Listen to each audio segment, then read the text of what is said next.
your guide to the truth. thenewamericanmedia.com.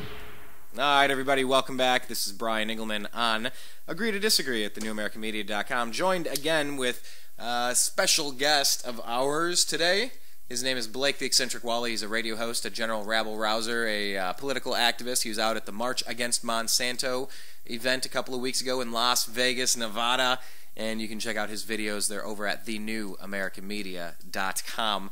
So, Blake, I wanted to talk about this IRS story because I'll tell you what, you cannot make this up. The dog ate my homework.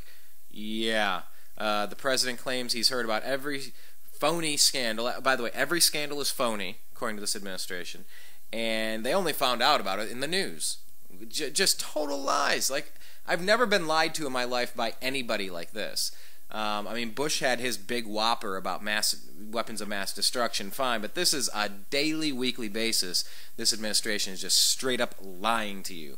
So, I don't know, do you have anything pulled up in front of you about this IRS story? Because I got something, and we got to talk about this. I do. Well, in fact, I thought the best article I found on it was out of the Blaze. Clever way GOP congressman is pushing back? Yeah, because it adds that, and it doesn't. Nobody else includes the the clever GOP congressman. Excellent. Out of Texas.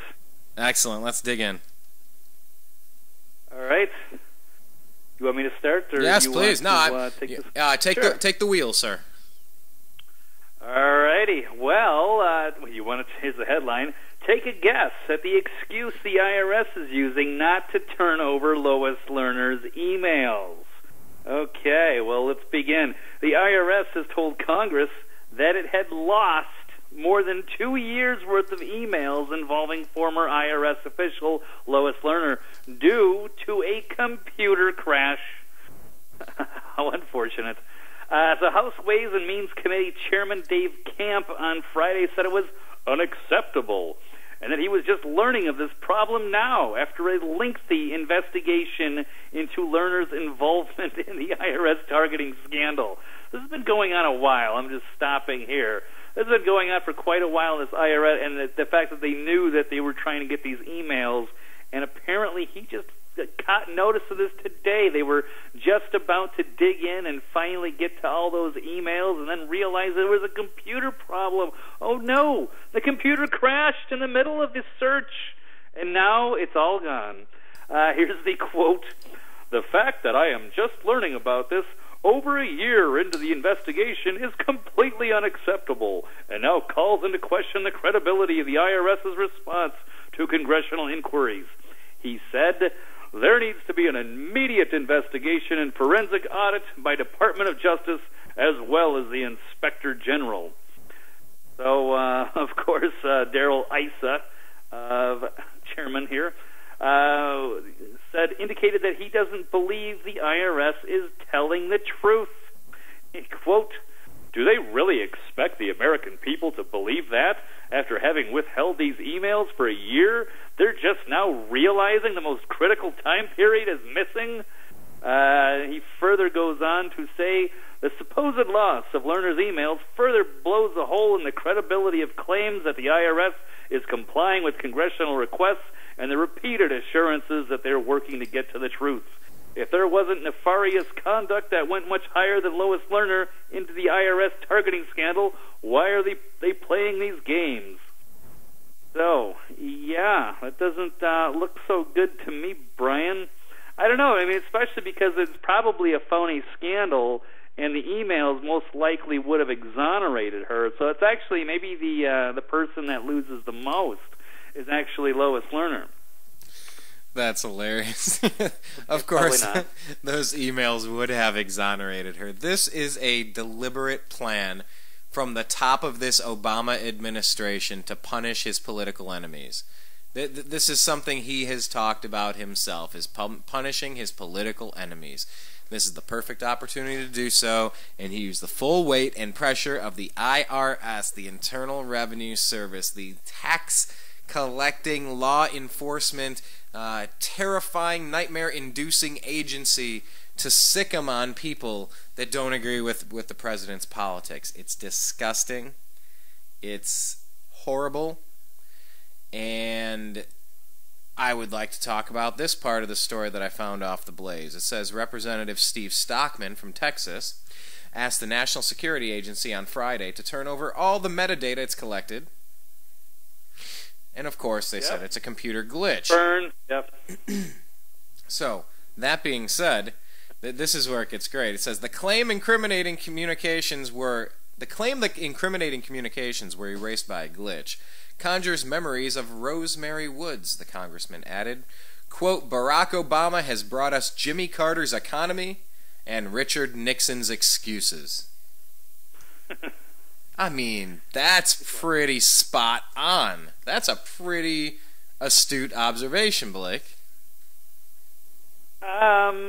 I think it's quite fair. I'm a fan of Steve Stockman quotes. He's always an entertaining guy who tells it like it is. And yeah, I do like how he responds to their to say, "Oh, I guess we just lost it. There was a computer crash." And so he said, why don't we maybe we should get the NSA to turn over all the metadata it has collected on Lerner. Maybe that will help. So we'll find out exactly, if we can't get the contents of the emails, at least we should be able to find out who acquired them at some point. See, and that's the thing. I'm starting to realize this more and more every day, Blake. The only way that we can defeat the bad guys, I mean, let's just face it, when you're not taking care of our veterans, when you're using a spy agency to violate your Fourth Amendment against us, when you're not taking care of our ambassador in Benghazi and letting him die and not sending in reinforcements and never providing answers, when you're sicking the IRS on people that disagree with your politics, when you committed straight-up fraud to the American people, lying to them about my health insurance. By the way, I'm on several hours and hours and hours trying to find a new doctor, and I can't find one in my network that's now $100 more expensive after the president kicked me off my old plan that I liked, kicked me off of the plan that I was allowed to see my old doctor with, my doctor for 8 years, still can't see her. And now I don't even know who I can see. Nobody returns the calls. They want to add hundreds and hundreds of extra dollars of service fees before you even get to see him, which I thought was illegal. The president committed fraud by lying to us about Obamacare. But it's becoming more and more clear to me that the way to defeat the bad guys is not going to be to go off the grid and hide. The only way is to do what you just said is, all right, maybe we need to use the NSA against the bad guys. All right, so let's get that metadata, shall we? If we can't get rid of you, we might as well play this game and use it against you. Use their own violations against themselves. All right, well, the NSA wants to spy on me. Thank you, Edward Snowden, for telling us about that. Then I think we need to spy on them, which I think is the point. That's the way it should be. We don't need cameras pointed at the citizens. We need them pointed at the elected officials to keep them honest. What is this request for metadata from the NSA? Is this more of a joke, or is this something that they're actually pushing for, do you think? I think it sounds like it. I mean, you got to take. You got to be a little careful with Steve Stockman, but even though it does sound like a joke and there is some humor to it, I think he is serious. And I think that if the IRS is going to play that game, I mean, obviously. They know that if they get busted and they find these emails and they find out where this goes and who else is involved, the people that are involved in this whole thing are going to face major criminal charges and be looking at some, lengthy jail sentences for what they've done. So, of course, they have every reason to try to hide the evidence. So if they're going to pull that, then I think it's all fair to use the NSA, even though their data collection should have been illegal. They shouldn't be gathering all this metadata to begin with. But since it's now since it's now out in the open, and we're all well aware of the program, then you know what, we can use their use that system against them if they want. Use it for good. And in this case, I think it absolutely justifies this because they cannot be allowed to get away with that. It sets a really horrible precedent if these white-collar criminals at the top of the this administration can get away with this stuff, then the sky's the limit. I mean, history is really repeating itself. We're going to talk about Iraq in a second, but a lot of people are asking if Iraq has turned into Vietnam. And why didn't we learn the lesson of Vietnam? And a lot of people are saying that the IRS scandal equals Watergate. That the crime itself wasn't necessarily as bad as the cover-up. In this one, I would say both are equally bad. Just completely exposing all the lawlessness from the president and the from Eric Holder. I mean, it's time for a vote of no confidence in this government at this point. Do you see the similarities that I'm talking about between this IRS phony scandal and the Watergate impeachment of Richard Nixon? Yeah, I mean, they're frequently made as comparisons, yes. And, I think, yeah, I mean, it's a small scandal compared to, the scandals that are coming out of this administration. Obama is really putting Nixon to shame right now. He's doing, they made those comparisons, too, that this is the kind of stuff Nixon could only dream about. Yeah. And what does your gut say? We got about 2.5 years left. Will Barack Obama be impeached?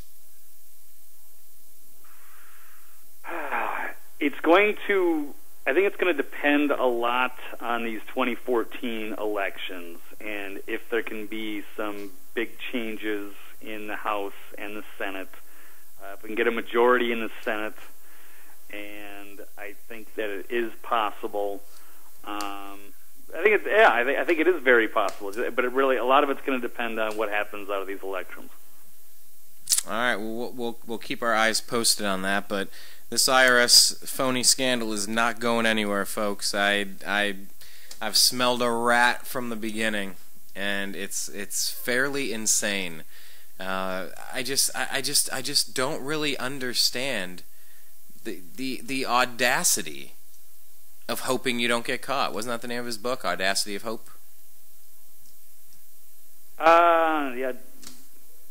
Yeah, something like that. I have to double check on that one, but I do know what you're saying. Let me see. I'm sorry, I had it wrong. It was called Mr. Destiny. Oh, okay, Mr. Destiny. Yeah, it says it. Sorry, folks. We're going to split this up in post-production. You're not going to know why we were joking unless you go back onto our archive and listen to our Bo Bergdahl segment where we talk about Mr. Destiny of all things. Yes, the audacity of hope. Which, no, go ahead.